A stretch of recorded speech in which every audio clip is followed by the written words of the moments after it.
y bendiciones a todos los presentes y a los que nos siguen a través de nuestra página de Ricky Rosado en el estudio bíblico de los miércoles, el modelo de Jesús. Estamos ya en el capítulo 25 del libro de Mateo. Mateo capítulo 25. Vamos a ver si el tiempo nos da para... ¿Está viendo bien? Qué bueno. Si nos da el tiempo para estudiar las tres parábolas que están en este capítulo, pues tomamos las que nos correspondan, ¿verdad? Tiene 46 versos.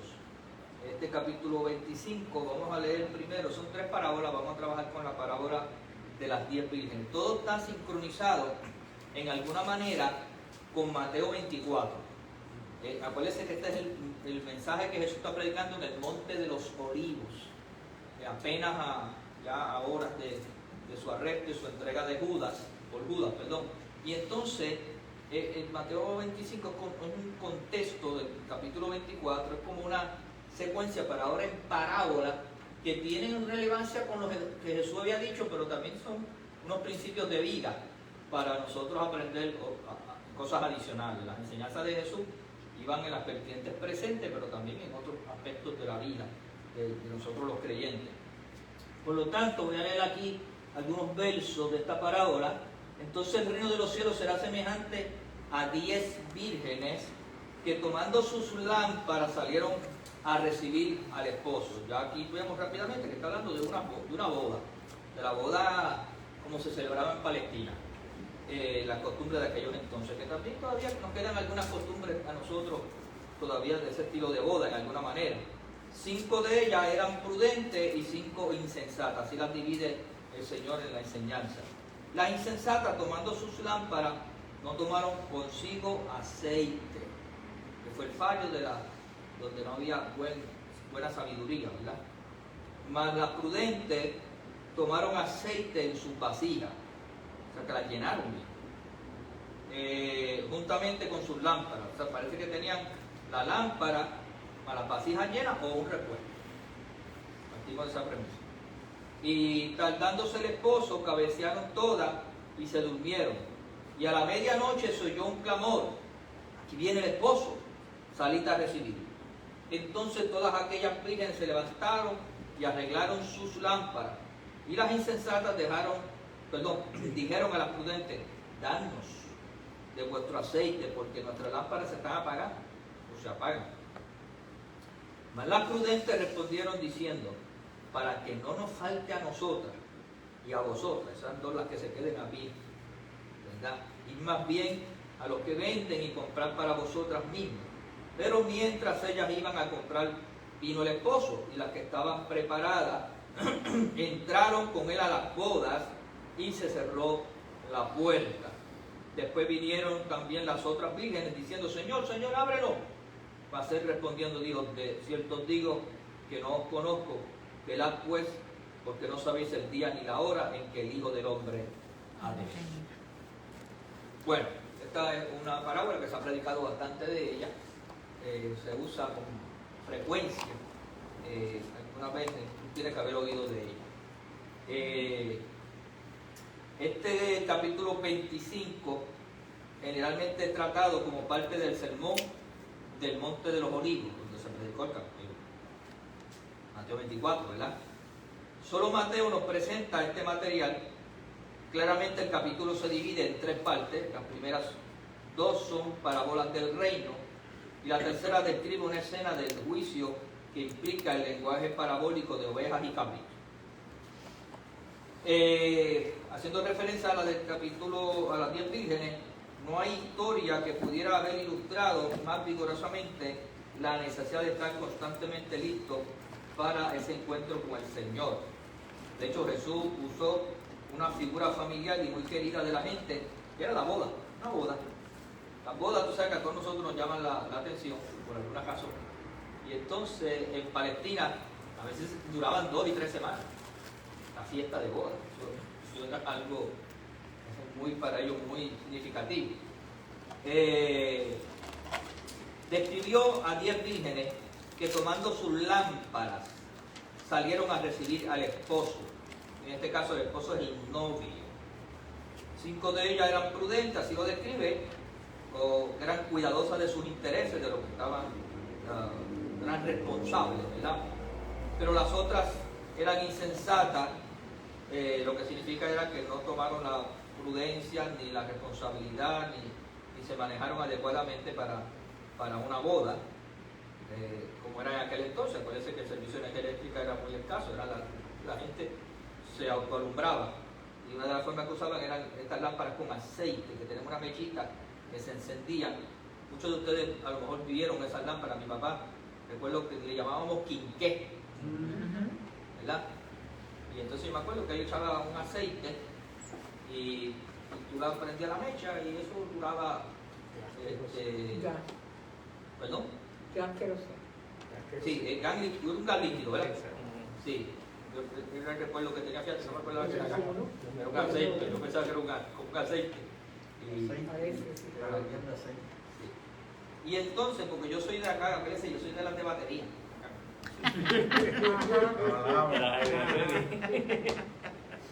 Yo tengo uno en casa. ¿Todavía?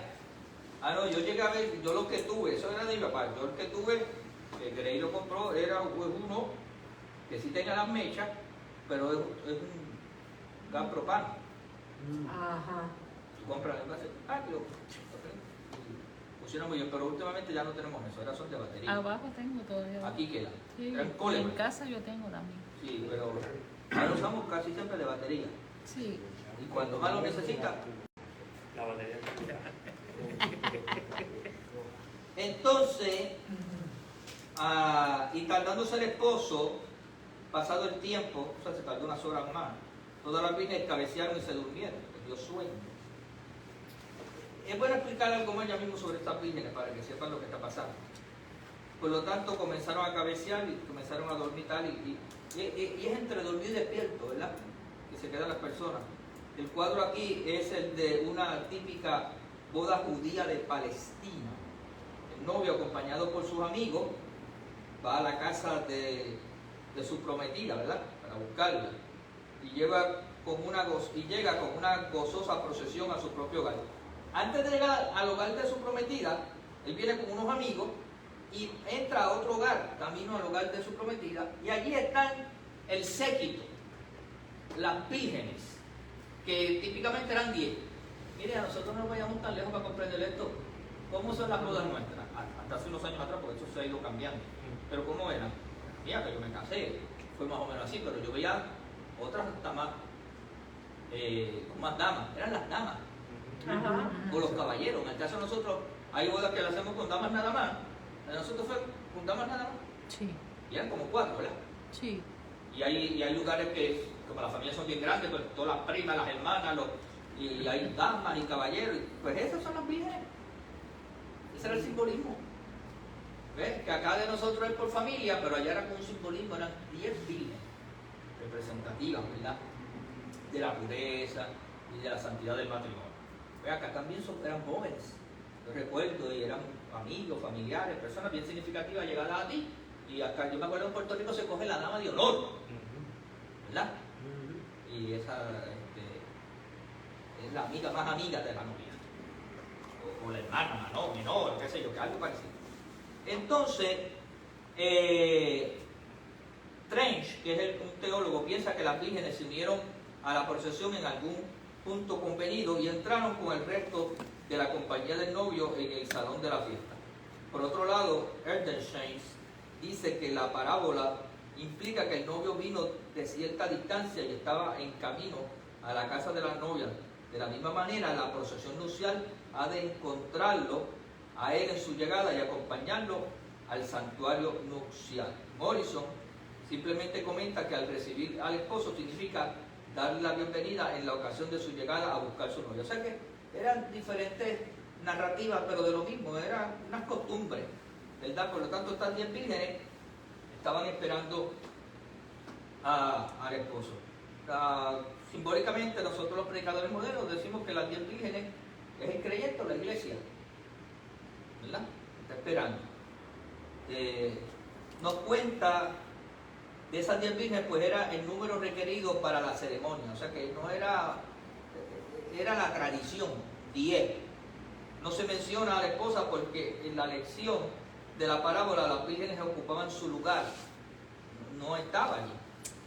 ¿Ves? Que el esposo es uno. ¿Perdón? Que por eso es que el esposo es uno. Sí, el esposo es uno. Las Son vírgenes, damas. sí, las vírgenes serían las damas, pero estaba representando a la iglesia. Ajá, Un ajá. momento. A la medianoche se oyó un clamor. Aquí viene el esposo. Y todas las vírgenes se levantaron rápidamente y arreglaron. La realidad es que no es a las 12 de la noche que llega para la boda. Pero en la parábola pasó esta situación. Y acuérdense que esta parábola es tan solamente un pie forzado para una enseñanza que Jesús está trayendo. Entonces, dice que a medianoche se oyó el clamor, aquí viene el esposo, y todas las vírgenes se levantaron rápidamente y arreglaron sus lámparas. La palabra arreglar sus lámparas viene del griego que se usa cosmeo, con K. Y cosmeo es la palabra nuestra al español, que de ahí proviene la palabra cosmético. ¿Verdad? Y la palabra cosmético lo que significa es poner en orden, arreglar, preparar, adornar o decorar. ¿Ves? Cuando una mujer usa cosméticos se está poniendo en orden. Está en desorden. Se está arreglando, se está preparando, porque va a salir, se está adornando, se está decorando. De eso, ahí viene el cosmeo, que Carmen le hace gracia, dice. Aquí hay gente que necesita más cosmeo que otro. Probablemente recortaron los extremos quemados de las mechas y comenzaron a preparar la lámpara, porque, ¿verdad?, para que pudieran continuar el viaje. Desesperadas, las insensatas se volvieron a la prudente pidiéndole aceite. Mira, se nos ha agotado aquí y no nos va a dar para el viaje y no vamos a poder hacer el viaje adecuadamente. Entonces le pidieron aceite, porque nuestras lámparas se apagan. En griego claramente dice, nuestras lámparas se están yendo, se están extinguiendo. Literalmente se están apagando, se están extinguiendo. Por lo tanto, esto tiene un simbolismo extraordinario. Hay muchos cristianos que no han perdido toda su vida espiritual, pero cuyas luces apenas se alumbran. Se han ido extinguiendo ya en su vida espiritual. Necesitan darse cuenta que están en peligro de ser dejados en las tinieblas como las vírgenes insensatas. ¿Sabe? Y aquí está la moraleja de todo esto. Lo que Jesús está enseñando es que es importante que tú como creyente mantengas tu lámpara con aceite. Ese es el castigo que cantábamos hace un minuto atrás. Con aceite, mi lámpara, Señor. Por lo tanto, tú necesitas... el aceite representa la unción, representa la llenura del Espíritu Santo, la relación con el Espíritu Santo. Si usted permite que se vaya agotando el aceite en su vida, pues va a haber momentos que no va a poder alumbrar. Y lamentablemente hay creyentes que están medio apagados, que ya la mecha está que necesitan un cosmético urgente, un arreglo urgente, y volver a poner aceite en su lámpara. Es algo que todo creyente debe saber que es una necesidad, ¿verdad? Tener una cercanía, una relación, una intimidad con el Señor, con el Espíritu Santo, para que haya aceite en nuestras lámparas.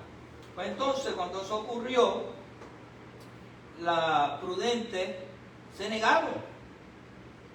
Algunos interpretan esto como si fueran culpables de egoísmo. Y no, desde el punto de vista de la verdad espiritual que aquí se enseña, era lo inevitable. Trench, el teólogo, dice, rápidamente interpreta la intención del texto. No dice que cada hombre debe vivir por su propia fe. O sea, la fe no es transferible. Yo puedo enseñarte el camino de la fe, pero no te puedo transferir mi fe, ¿verdad? Yo puedo orar por ti, pero no transferirte mi fe. Por lo tanto, cada uno debe entender que la salvación y la relación con Dios es individual. Y la gracia de Dios no es transferible de un ser humano a otro. Cada uno debe tener su propia provisión. ¿Ves? Mi relación con Dios, mi propio aceite. Yo no puedo darle mi aceite a otro. Yo puedo estimularte en fe, pero te toca a ti tu relación con Dios personal. Amén. Amén. Entonces, pero mientras las vírgenes insensatas fueron a comprar el aceite, llegó el novio. Las que estaban preparadas, las que estaban con suficiente aceite, entraron a comer a la boda, llegaron allí en el festejo, ¿verdad? A la fiesta del casamiento, que normalmente duraba de 1 a 3 semanas, y se cerró la puerta, se acabó el tiempo. Esto sugiere la solemne amonestación de que el día de prueba para cada individuo habrá terminado, la puerta de su destino eterno será cerrada para siempre y no hay segunda oportunidad en la vida venidera. Y eso es algo que teológicamente hemos enseñado, tú sabes. Aquí no hay purgatorio. Aquí tu relación con Dios te tiene que dar en el plano físico, en toda la oportunidad que Dios nos ha dado. Entonces esa relación, esa confesión de salvación, esa búsqueda de amar al Señor debe ser todos los días.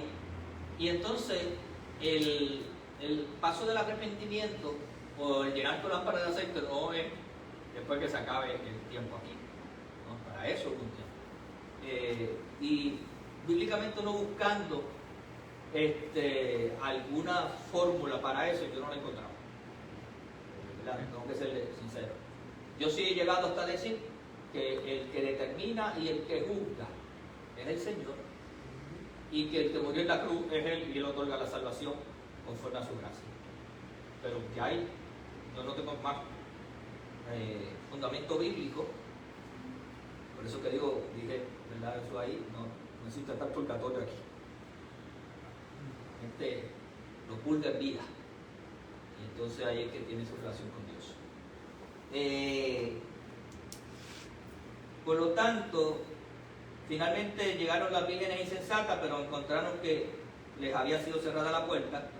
Adentro había luz, felicidad, alegría, fiesta. Afuera las desoladoras tinieblas.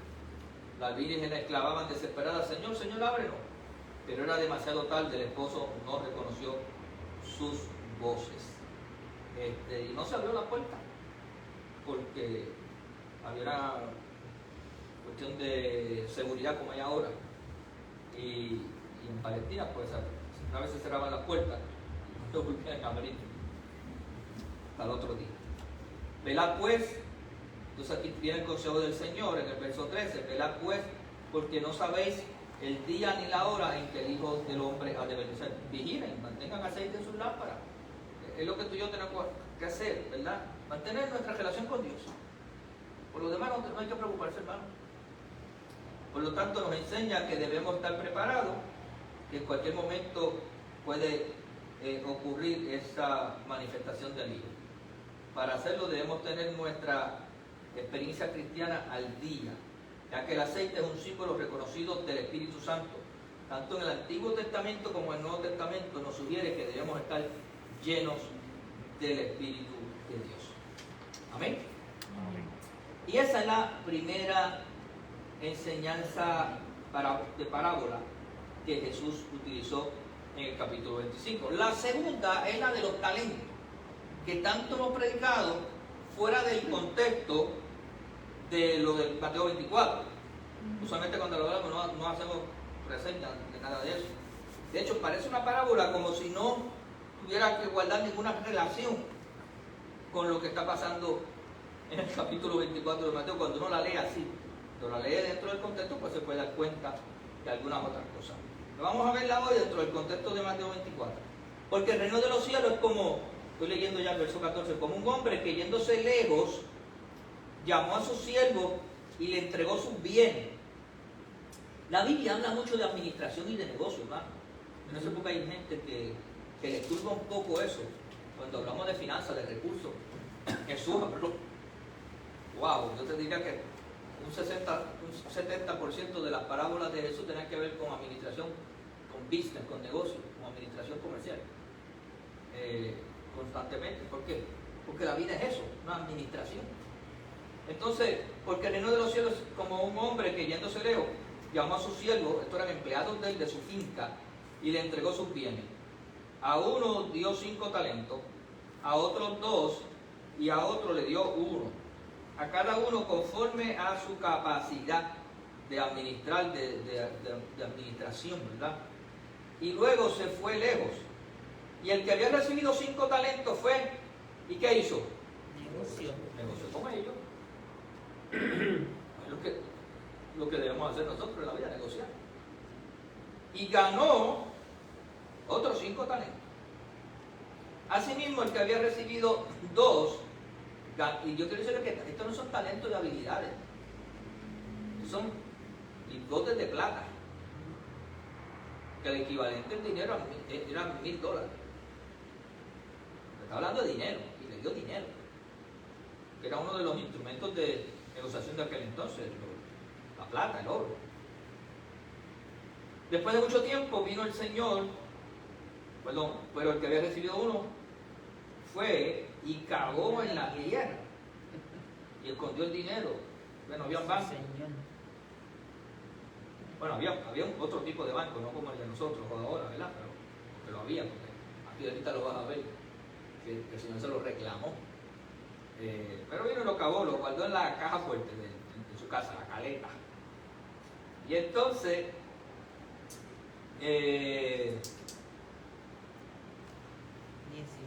fue y lo cavó en tierra y escondió el dinero de su señor. No era de él, era de su señor. Después de mucho tiempo, vino el señor de aquellos siervos y arregló cuenta con ellos. Más que eso, hay que dar cuenta. Toda cuestión administrativa demanda cuenta. Ahora le llaman a eso contabilidad o le llaman transparencia.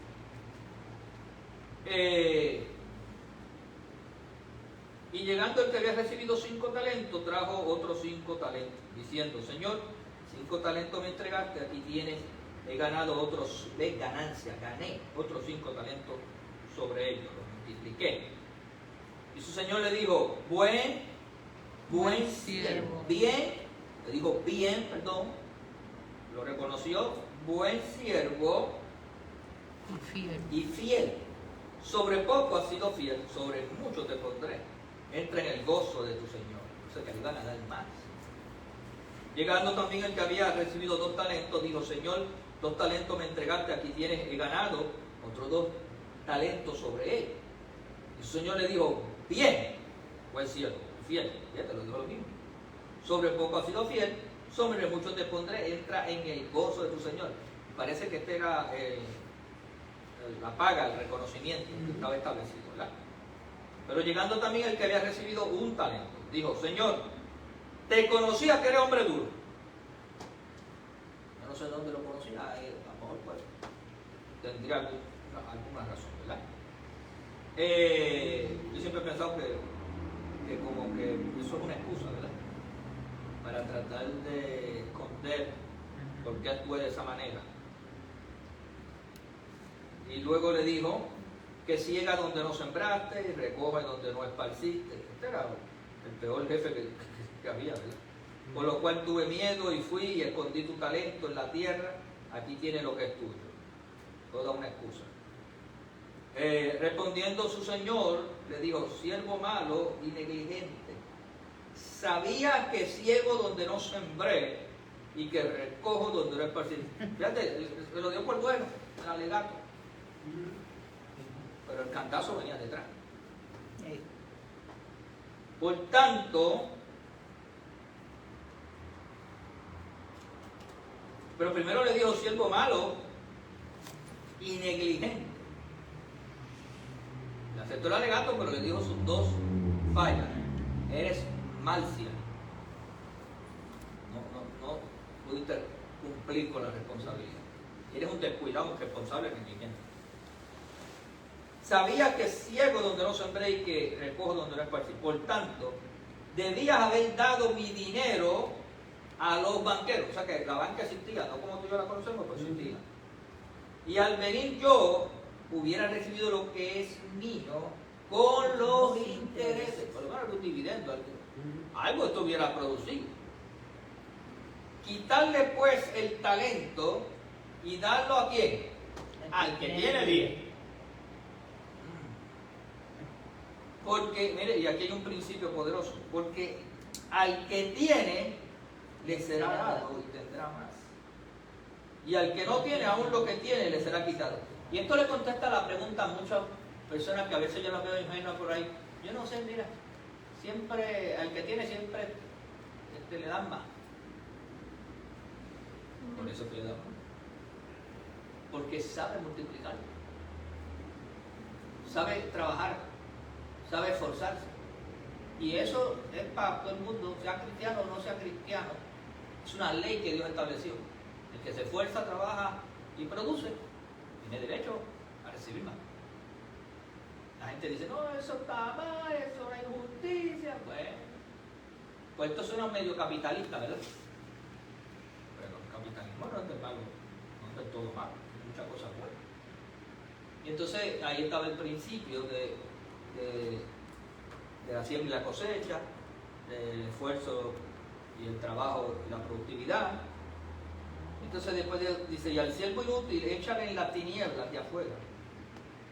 Allí será el lloro y el crujir de dientes. Ya mismo regresamos para atrás para ver más de ese siervo inútil, porque ahora ahí sí que, de todo lo que se habló, ahí está Mateo 24. Es la única la frasecita que tú puedes relacionar bien. Si no, tú verías esta parábola como algo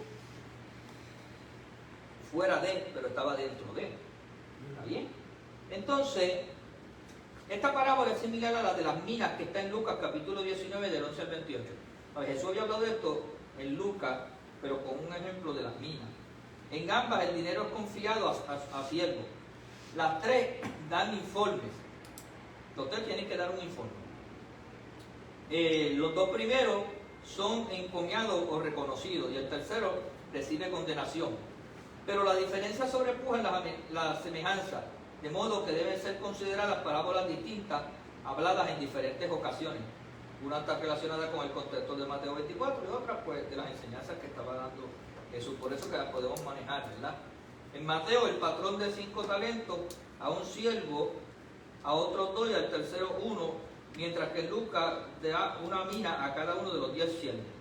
Las sumas logradas son acordes y así las recompensas. Sin embargo, las dos parábolas presentan la misma enseñanza: la importancia de ser fiel en el servicio, de honrar al Señor, de la fidelidad, de hacer las cosas para honrar, como la predicó el pastor el domingo, hacerlo de corazón y para el Señor, lo mejor para el Señor. Porque de lo contrario, pues no, estaríamos haciendo un flaco servicio, ¿verdad? Y no estaríamos honrando al Señor cuando hacemos las cosas. Entonces esta ley del trabajo, del esfuerzo y el desarrollo está bendecida por Dios desde la eternidad presente, ¿verdad?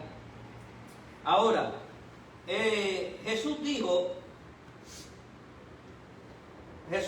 aquí se describe a sí mismo como un hombre yéndose lejos, anticipando su ascensión al cielo, ¿verdad?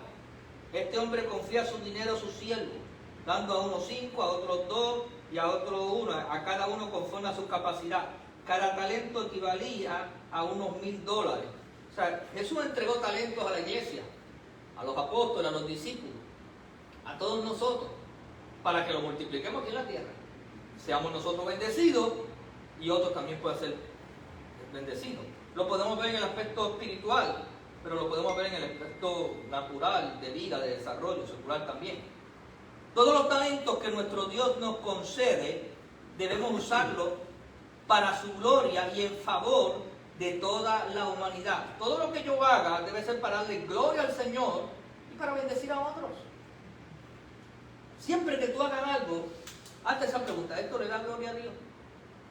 La gente se pasa preguntando: ¿cómo yo puedo saber si esto es la voluntad del Señor? ¿Le da gloria a Dios? Y bendice a otro. ¿Qué añade esto? Es una gran pregunta que debemos hacernos. Esto que yo voy a hacer, este invento, este negocio, ¿le da gloria a Dios? ¿Bendice a otro? Bueno, aquí dice: voy a montar un licosora. ¿Le da gloria a Dios? ¿Bendice a otro? Bueno, alguien pudiera estirar eso demasiado y decir: bueno, porque de aquí yo saco dinero, envío a mis hijos a estudiar a la universidad. Bueno, puede ser que tenga algo de, pero en el todo, cuando lo analiza, piensa hace más daño. Ujú. Y todo lo que haga más daño que bien, hay que eliminarlo. Exacto. Que no le da gloria a Dios. Ahora, si usted lo que fabrica es una copa de vino para que todo el mundo a la hora de comer se dé su salud, ya no estamos, ya no es un rico store, ya no es una tienda para. Ya, esto es otra cosa. ¿Eh? Ahora, todo usted tiene que verlo. Una clínica de aborto, ¿le da gloria a Dios? Ah, pero es que el médico vive de ahí, y ahí sostiene a su familia. Ah, pero también el punto de droga es igual. Sí. Así ese mismo médico que tiene unos conocimientos, salvará vida y se dedicará a eso. Y tiene que practicar un aborto porque está en peligro la seguridad del niño y pues ya eso es ciencia. No es un aborto. Eso era salvando a una vida o tratando de salvar dos vidas. Y entonces, como nosotros tenemos que hacernos siempre esa pregunta, ¿esto le da gloria a ti? ¿Esto bendice al prójimo de la manera correcta? Porque la gente se inventa cómo las cosas bendicen. Yo me acuerdo que antes a las prostitutas se le llamaban prostitutas.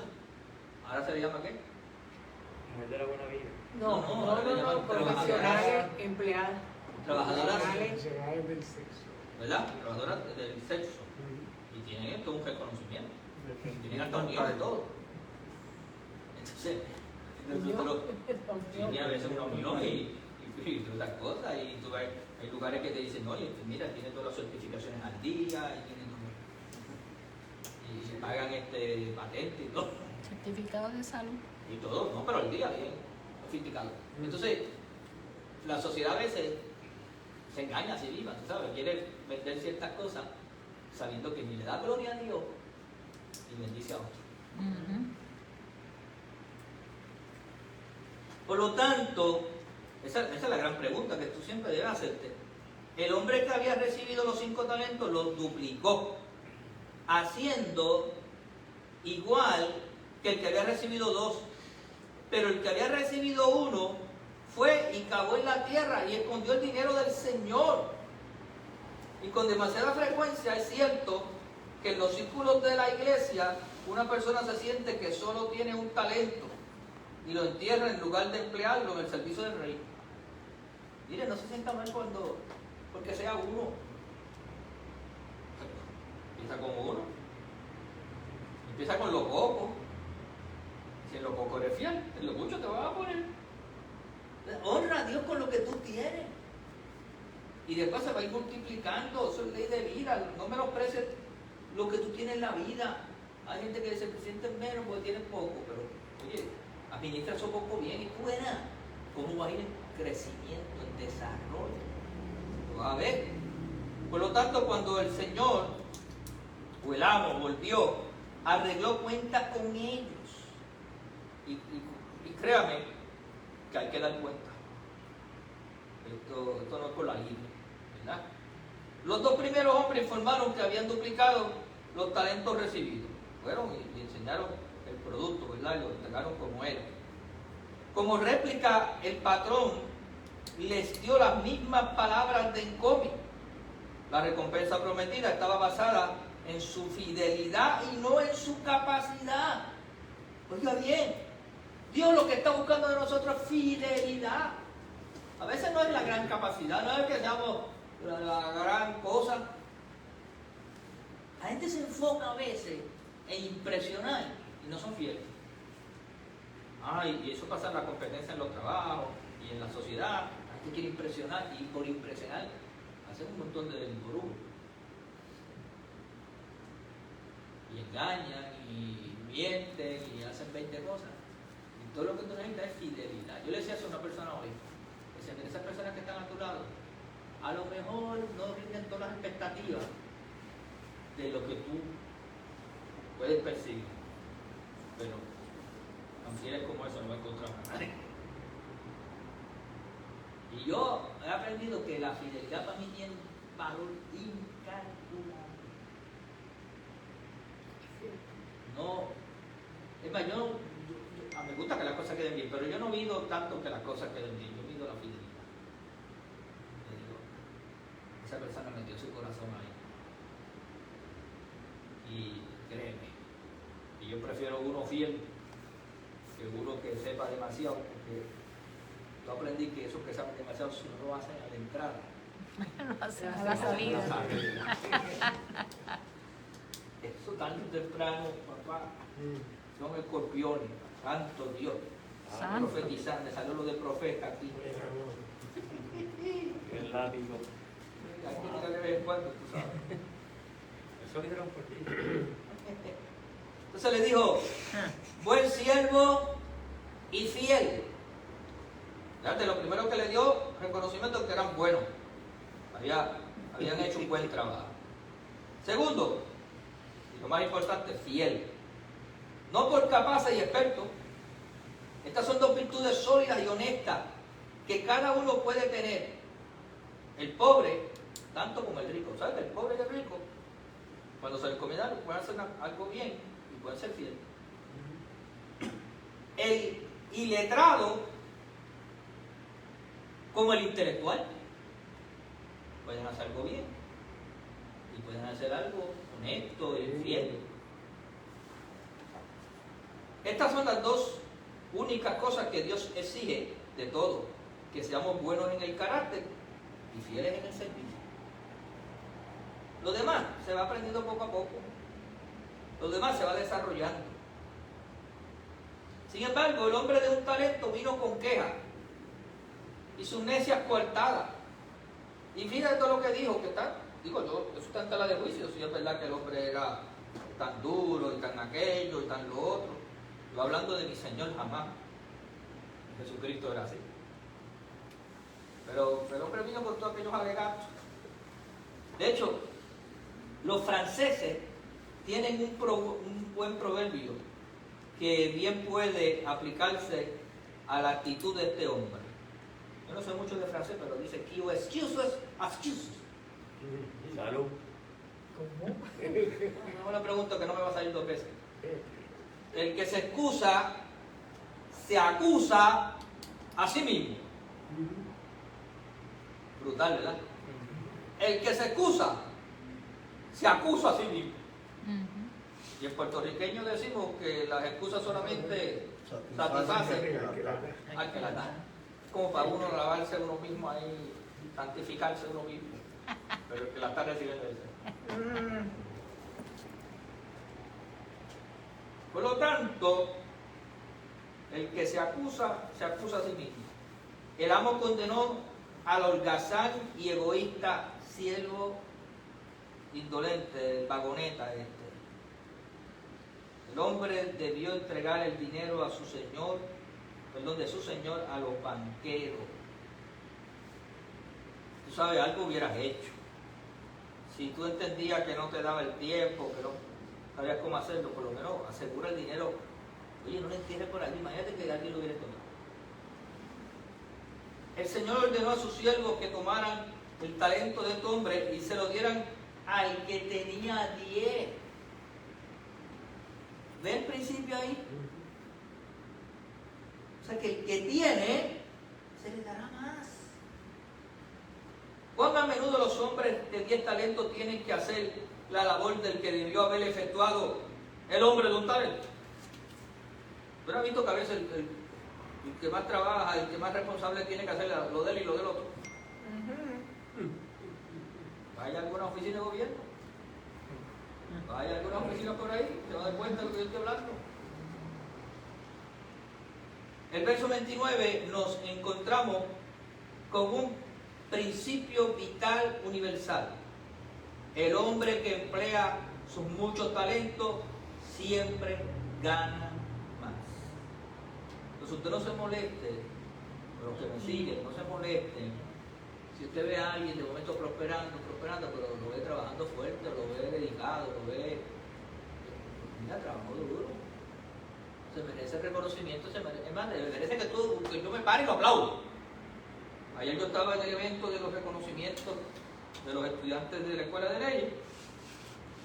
Era digno aplaudir el esfuerzo de muchos. Oye, en medio de una pandemia, algunos saliendo de un huracán, con las tierra temblando, con un gobierno que se fue a ajuste, Todas esas cosas influyen. Y a verlo triunfar.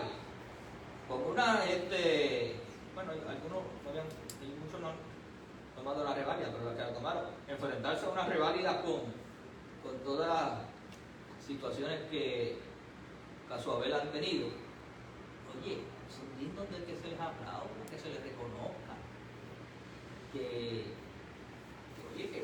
tuvieron que tener papilla. Entonces hay gente que se molesta cuando otros son reconocidos y logran sus éxitos y sus victorias, y tú lo que hiciste fue esconder el talento y quedarte excusándote y acusándote a ti mismo. Y entonces eso es digno de admirar. El Señor dijo, fue claro con eso. Por lo tanto, Él dijo, el que no lo hace, los pierde. Y la tragedia final es siervo inútil. ¿Verdad? Por lo tanto, será echado en las tinieblas, donde será el lloro y el crujir de dientes. Mientras que la parábola de las 10 vírgenes hace hincapié en la importancia de conservar la vida espiritual al día, fresca y plena, la parábola de los talentos muestra la necesidad de ser fieles y vigorosos en el servicio del reino. O sea, eso enseñó las dos áreas. Tenemos que ser gente consagrada a Dios, pero tenemos que ser útil en el reino de Dios. Ese es el balance de la vida cristiana. Yo veo gente que está bien consagrada al Señor y qué bueno, pero se enajenaron de los demás. Sus hogares están pobreza, miseria, los carros cayéndose el encanto, la casa igual, pero todos los días en la iglesia llorando y qué bueno. El aceite de la lámpara puede ser que esté encendido. En la lámpara de arriba es que no tienen casi aceite. Entonces hay otro que es el otro extremo. Esto es bien chévere, los negocios, pero su vida espiritual o su vida de iglesia es casi cero. ¿No? Estas palabras nos invitan a un balance. ¿Cómo yo balanceo mi relación espiritual, mi vida devocional con la vida efectiva en el reino? ¿Por qué? Porque yo tengo que hacer cosas que le den gloria a Dios. Porque mientras yo esté en lo mío interno y espiritual, pues a lo mejor no se entera nadie. Hacer cosas que le den gloria a Dios y a su vez bendigan a otros. Y ese es el trabajo de la iglesia. ¿Amén? Bueno, yo creo que se me quedó la parábola de la última, pero esa la cogemos la semana que viene. ¿Sí? Como la semana que viene. Y entonces entramos al capítulo 26. Que Dios añada bendición a su palabra, nos edifique estas escrituras, ¿verdad? Y estos testimonios de la palabra. Sean más que bendecidos. Gloria al Señor. Recuerde que este domingo estamos aquí en el servicio especial de los padres.